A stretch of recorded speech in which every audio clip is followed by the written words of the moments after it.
She didn't expect the pen to already be in my hand.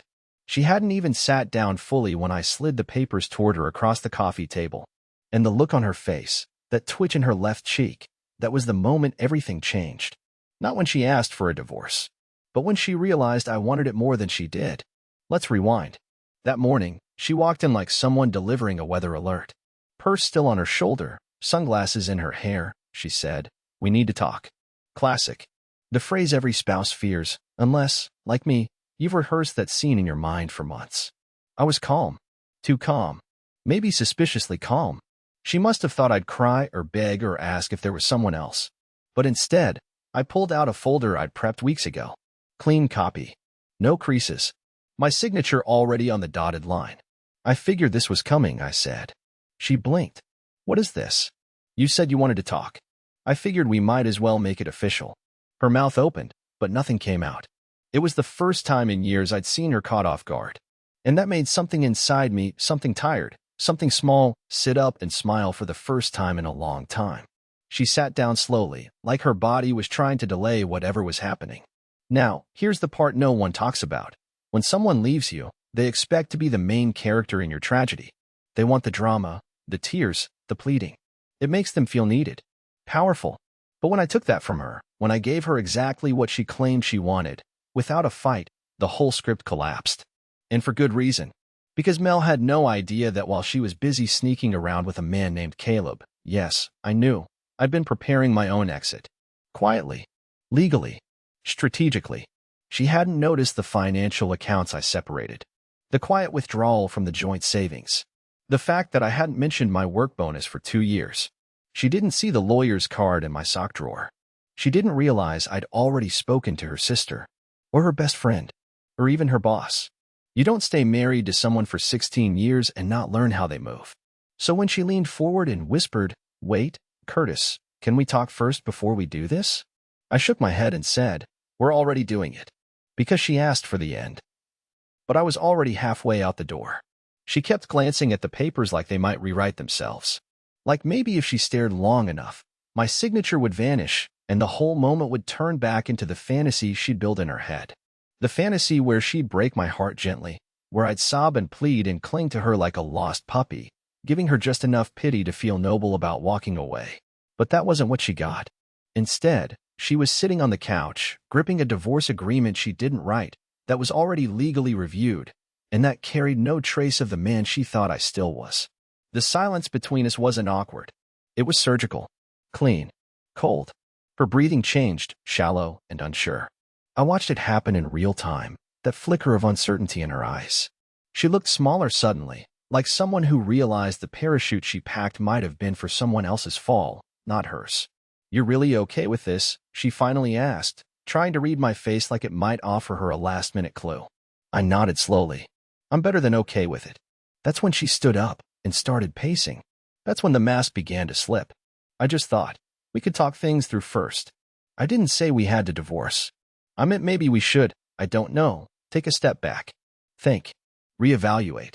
But the problem was, I had already done all the thinking. All the reevaluating. For months. In silence. While she was working late, at marketing mixers and weekend strategy retreats, I was tracking the rhythm of her lies. Not out of revenge, but out of clarity. Because if she was going to build a new life without me, then I was going to make sure she got exactly that. Just not the version she expected. I had already moved 60% of our joint savings into a personal account under my name. Perfectly legal, she'd signed the permissions 2 years ago when we refinanced the house, and she didn't bother reading the paperwork. I had already hired a forensic accountant. I had already emailed her affair partner's wife with screenshots, hotel confirmations, and a neat little spreadsheet outlining every overnight stay Melinda billed as team travel. And still, I hadn't raised my voice. Not once. "You don't have to be cruel," she said suddenly, her voice cracking for the first time. "I didn't mean for it to go this way." "Cruel," I said calmly. "Mel, I'm giving you exactly what you asked for. Exactly what you planned. You've been preparing for this, haven't you?" She swallowed hard. Her hands were clenched into fists, but she had nothing to swing at. "You don't understand," she whispered, finally dropping into the chair across from me again. "It wasn't supposed to be like this." I leaned forward, meeting her gaze. No, it was supposed to be you leaving me behind. You wanted to walk out as the brave one, the evolved one, the poor woman who gave up on a broken marriage. But I didn't break it, Mel. You did. I just stopped pretending I couldn't see the cracks. Her eyes welled up, maybe from guilt, maybe from panic. But I didn't comfort her. I didn't reach across the table. That version of me, the one who gave her his loyalty like a gift she didn't ask for, he was already gone. And here's what she really didn't expect. I wasn't just letting her go. I was setting her up to regret everything. Because while she had been preparing her escape, I had quietly been closing the exits behind her. She just hadn't figured that out yet. And I wasn't about to tell her. Not yet. The next morning, she came back. I wasn't sure if she'd show up again after the way our last conversation ended, but right around 9:15 a.m., I heard the tires of her car crunch onto the driveway. She let herself in with the spare key she always insisted on hiding behind the third flower pot, like I wouldn't remember the same trick we'd used since year 2 of our marriage. I didn't greet her. I stayed in the kitchen, calmly brewing coffee like nothing was wrong. The deliberate silence unsettled her more than shouting ever could. I watched her hover by the doorway, unsure if she should come in or turn around and disappear back to wherever she'd spent the night, probably with him. I didn't ask. I didn't need to. She was wearing the same clothes she'd left in, slightly wrinkled, perfume faded, but still trying to hold the illusion of control. She sat at the dining table without being invited. "Can we just talk?" she asked. I poured her a cup of coffee, black, the way she liked it when she wasn't trying to impress someone with oat milk or cinnamon foam. I placed it in front of her without a word. Then I sat across from her, expressionless, letting the weight of the moment sit fully on her chest. She reached for the cup but didn't drink. Her hands were shaking now. "I made a mistake," she finally said. I was darting to the divorce papers that still sat where she'd left them. "I rushed this. I thought I wanted something different, but now I'm not sure." I raised an eyebrow. "You're not sure if you want to leave me, or him?" That hit her harder than she expected. She opened her mouth to deny it, then closed it again. I let the silence grow sharp. "I didn't expect you to be so calm," she said softly. "You're not acting like I thought you would." I leaned forward, resting my elbows on the table. "No, you expected tears. Maybe some dramatic, 'How could you do this to me?' speech. Maybe even a final night together for closure.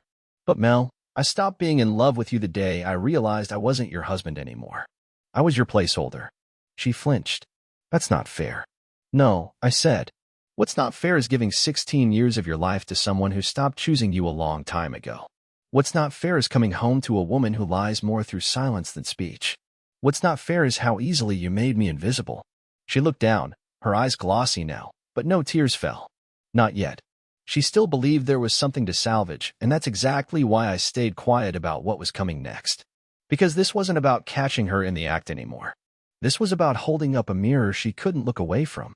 And then, almost on cue, her phone buzzed on the table. I glanced at it. The name lit up clearly. Caleb. Work stuff. She hesitated. Didn't pick it up. But she knew I'd seen it. And I knew she was calculating how much I already knew. I picked up the phone and gently slid it across the table to her. "You might want to take that," I said. "He's probably wondering how the breakup is going." She stared at me in stunned silence. "How long have you known?" "Long enough to make sure his wife found out before you walked in here pretending to have second thoughts." That was the moment her face changed. Drained. She leaned back like the air had been knocked out of her. "You told her?" I nodded once. "With receipts. Every last one of them." "Curtis, you don't know what you've done." "Oh, but I do," I cut in. "I know exactly what I've done. I gave you the freedom you wanted and the consequences you never thought you'd have to face." Her eyes searched my face for some hint of forgiveness, some crack of softness she could use to climb back in. But that man, the one who would have crawled over glass to keep her happy, was gone. He'd been replaced by someone she never bothered to imagine, the version of me who wasn't scared to walk away. And the worst part for her?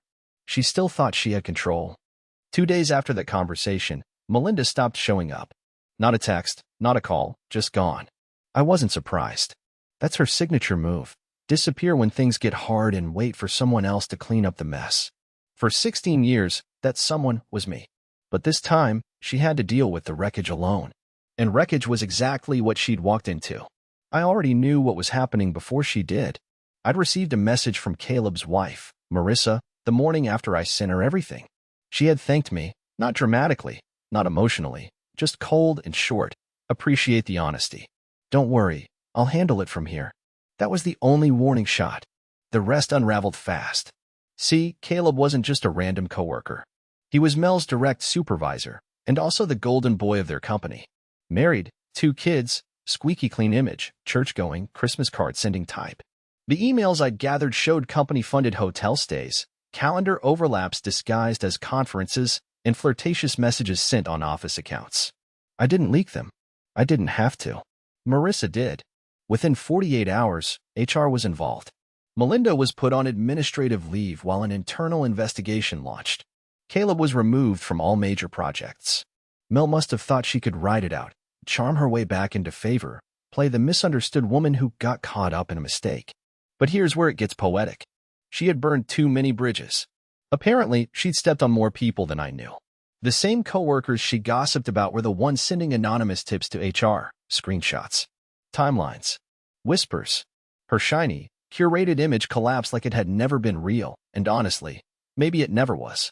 When I finally saw her again, it was in the parking lot outside our old gym. I just finished a light workout, nothing impressive, just part of my new routine to claw back a version of myself that wasn't built around her moods. She approached me like a ghost, slow, hesitant, as if afraid I'd vanish if she moved too fast.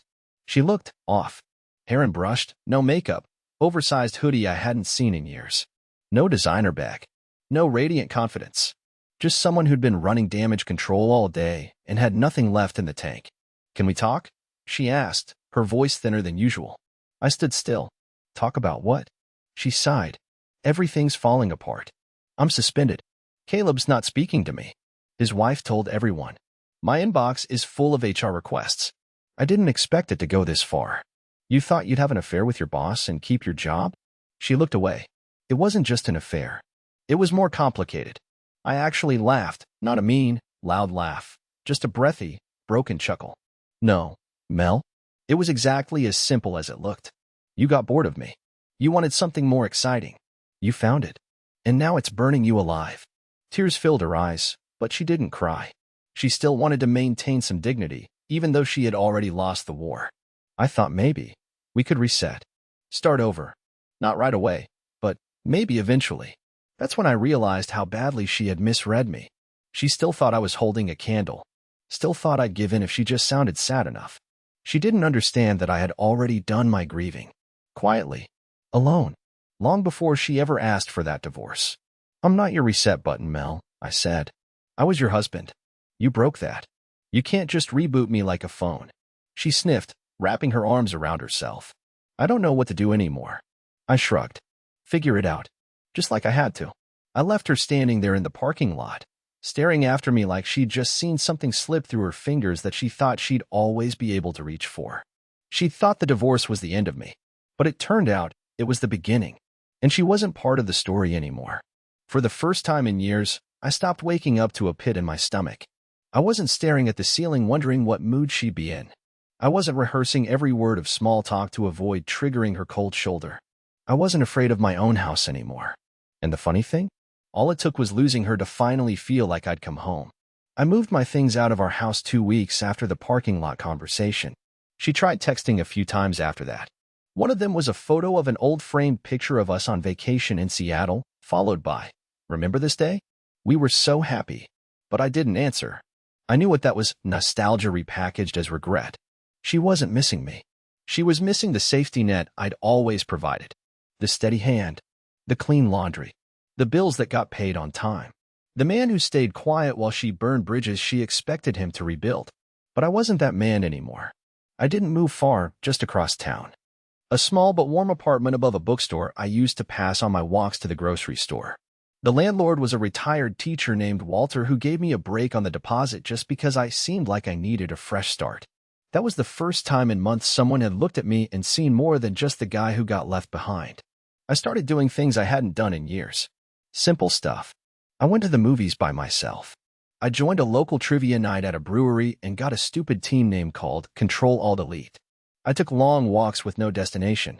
I picked up woodworking again, not because I was good at it, but because I liked how the tools felt in my hands. How quiet my mind got when I was focused on building instead of fixing what someone else kept breaking. But the real change happened when I finally opened the envelope I'd been avoiding. It was from my attorney, the final financial breakdown of the divorce. I expected the numbers to hurt. I expected to feel cheated. But it was the opposite. See, while Mel was caught up in Caleb's scandal, she missed a few details. She signed everything in a rush, probably to look cooperative in case HR came knocking, and in doing so, she gave up more than she realized. My lawyer had rewritten our original agreement, and she'd been too distracted to contest it. She gave up her claim to my inheritance from my mother's side, something she used to act like it was a safety net. She gave up the car, which I promptly sold. She even gave up the condo we invested in a decade ago. I turned that into a short-term rental and, within the first month, had already recouped more than she'd taken in the settlement. And that's when I knew I was winning, not out of spite, not out of revenge, but because I'd stopped surviving her and started living for myself. But fate, apparently, wasn't done with her just yet. One night, around 11 p.m., I got a call from a number I didn't recognize. Against better judgment, I answered. It was Tanya, her old college friend. The same friend Mel swore she was just crashing with after leaving me. Tanya sounded hesitant, almost embarrassed. Curtis, I wouldn't call unless it was important. But Mel's at my place. She's a mess. She's been drinking, saying stuff that's got me worried. She keeps going on about how she ruined everything. I think you should know. I sat in silence for a beat. Not because I didn't care, but because I wasn't sure how much of this was genuine. Mel had always been theatrical when she lost control of the narrative. Did she ask you to call me? I finally asked. Tanya hesitated. No. Actually, she told me not to. But I don't think she means that. I sighed and rubbed my temples. She's not my responsibility anymore, Tanya. I don't say that to be cruel. But I gave everything I had to her for years, and all she did was weaponize my silence. If she needs help, she should get it, but not from me. There was a pause. Then a soft, I understand. After I hung up, I sat in the quiet for a long while. And I realized something that should have broken me but didn't. I didn't hate her. I didn't love her either. I felt nothing. She was just a closed chapter. A name that no longer shook me. But that wasn't the last I'd hear from her. Not even close. I was standing in the corner of the bookstore cafe, quietly reading over some invoices for the rental unit, when I heard the bell above the door chime. It was a normal Wednesday. Just enough rain outside to make the windows fog up. Nothing dramatic. Nothing that warned me the past was about to walk in, smelling like drugstore perfume and stale apologies. Mel. She stepped inside like she belonged there, like it was a scene from a romantic movie and I was supposed to drop everything and let the music swell. She even smiled, that same soft-lipped, head-tilt smile she used to flash whenever she wanted to change the subject or dodge an argument. Only this time, there was a flicker of desperation behind it, like she was trying to hide how unsure she felt about being here. I didn't get up, didn't invite her to sit. I didn't even blink. What are you doing here? I asked calmly, flipping my invoice folder closed. I heard you were working here sometimes, she said, scanning the shelves like she needed something to focus on other than me. I didn't mean to intrude. You're not supposed to know where I live, I said, quietly. And you do. That's the part I'm not thrilled about. She looked hurt. But that didn't mean much to me anymore. Mel wore hurt like some people wear jewelry carefully selected to draw attention. I just wanted to see you, she said. Talk. Without yelling or bitterness. I chuckled under my breath. You're mistaking my silence for softness again. She stood there in awkward silence for a moment, eyes flicking down to her shoes like she was deciding whether to retreat or double down. Of course, she doubled down. I miss you, she said, voice shaking slightly. Everything's fallen apart, Curtis. HR officially terminated me. Caleb ghosted me right after. His wife filed for divorce, and she's dragging my name through court. I've been blacklisted in the entire district. I'm staying at Tanya's on an air mattress in her laundry room. And you just moved on. I stared at her, unmoved. And whose fault is that? I'm not saying I didn't mess up, she said quickly. I did. I know I did. But we were something, Curtis. For years. That has to count for something. It did, I replied. Until you cashed it out like a paycheck you didn't earn. She looked down again, then walked a slow circle around one of the reading tables. You never used to talk like this. You never used to cheat on me, I said. The weight of that sentence finally dropped. I could see it in the way she froze. All the bravado evaporated, and she just stood there, stripped of whatever story she'd been telling herself since she walked in. I thought maybe, she whispered, if we could talk, have coffee, maybe even reset. I leaned back in my chair and studied her. You think life is a reset button. It's not. It's a train. And you chose to get off at someone else's station. You thought I'd be waiting at the platform when things didn't work out. But I'm not. That train left. She sat down, slowly, uninvited. I don't know who I am without you. Then you really should have thought twice before leaving the one person who actually knew you. We sat in silence for a few moments. The rain tapped at the windows. Someone across the cafe flipped a page too loudly. It was the kind of silence that used to terrify me, the kind that made me think I had to fix something. But now I let it sit. I let it teach her what it was like to not be the center of everything. She stood up after a while, realizing I wasn't going to give her anything more. Before she walked out, she turned back. You know, one day you'll look back and wish you hadn't been so cold. No, I said calmly. I'll look back and wish I'd left sooner. She left. This time for good. No calls. No letters. No surprise visits. And if there was any comfort in that moment, it was knowing that she finally understood the one thing she'd always underestimated about me. My silence wasn't weakness. It was patience. And now, it was over. A month passed. No texts. No visits. No more awkward run-ins at the grocery store. Mel disappeared into the quiet corners of the town like a secret everyone knew but no one talked about. Meanwhile, my life didn't just return to normal. It started to bloom in ways I never thought possible. It began small. I started volunteering at a local community center, mostly tech support for seniors, teaching them how to use their phones without deleting every app. It gave my day structure, and unexpectedly, it gave me purpose. I hadn't felt useful in years. Not in the way that made me feel proud. In my marriage, everything I did felt like a transaction. Chores, bills, favors, patience. But this was different. I was helping strangers, and somehow, that helped me heal. Then came the bookstore idea. Walter, the retired teacher who rented me the upstairs apartment, had been talking for months about retiring from the shop completely. His knees were giving out, and he didn't have the energy for weekend hours. One afternoon, after he saw me reorganize a messy shelf with more care than necessary, he offered me the chance to take over the business. Not as an employee, as a partner. I've seen the way you handle the place, he said. You don't just stock books, you treat them like friends. This place needs someone like that. I wanted to laugh at first. Me? A business partner? I was the guy who couldn't even convince his own wife to stay. But he believed in me, more than Mel ever did. And maybe, for the first time in a decade, I started believing in myself, too. I bought in. We rebranded the place together. New signage. Local art events. A small reading lounge. It wasn't fancy, but it was warm, and it had soul. And somehow, so did I. That's when the letter came. A plain white envelope. No return address. Just my name written in shaky cursive.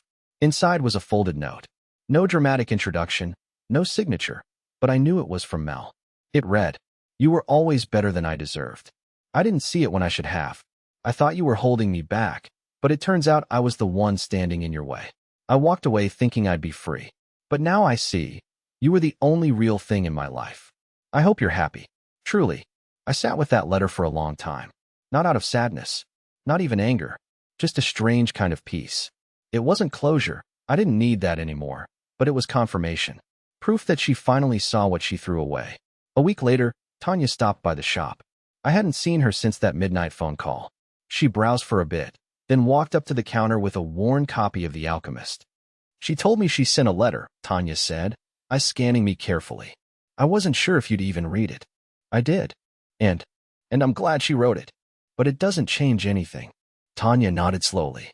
She's staying with her parents now. She doesn't talk much. It's like she's shrinking into herself. That's not my story to fix anymore, I replied. Tanya looked down at the book in her hands, then smiled faintly. She never thought you'd rise without her. But you didn't just rise. You evolved. That stuck with me. Because it was true. I didn't just survive the collapse of my marriage. I outgrew it. I outgrew the version of me who needed her approval, her attention, her validation. I became someone else, someone I actually liked waking up as. And then, one afternoon, something happened that cemented the new chapter of my life in the most unexpected way. A young woman came into the bookstore with a teenage boy trailing behind her, holding a bent library card and looking half bored, half curious. She asked if we had any old classics he could read for school, something that wouldn't put him to sleep. I handed her To Kill a Mockingbird. She smiled. You always this good at matching books to people? I try. We talked for a bit. Her name was Layla. She was a single mom, a school counselor, sharp-witted, soft-voiced. We didn't flirt. We didn't exchange numbers. But when she left, something in me stirred. Not longing, not hope. Readiness. I wasn't rushing into anything. I wasn't chasing some desperate rebound. I had rebuilt myself from the ground up, and for the first time in years, I didn't need anyone to complete me. But if someone did walk into my life again, I was finally in a place to welcome them on my terms. A few months passed, and winter settled into town like a quiet guest that never left. The bookstore thrived. Locals began to treat it as more than just a shop. It became a meeting spot, a small sanctuary, the kind of place where people stayed long after they finished their coffee just to sit with a story. I found myself smiling more, laughing more, even sleeping better. It wasn't that I'd forgotten everything that had happened. I just didn't carry it with me anymore. And then, one afternoon in February, right as the snow began to fall outside in soft, lazy flurries, she came back. Mel. I recognized her coat before I saw her face, that beige trench she used to only wear when she wanted to look polished for meetings or dinner parties. Now it looked oversized on her. Not in a physical sense, but in a way that made it seem like it belonged to someone she no longer was. She waited until the shop emptied out. No scene. No drama.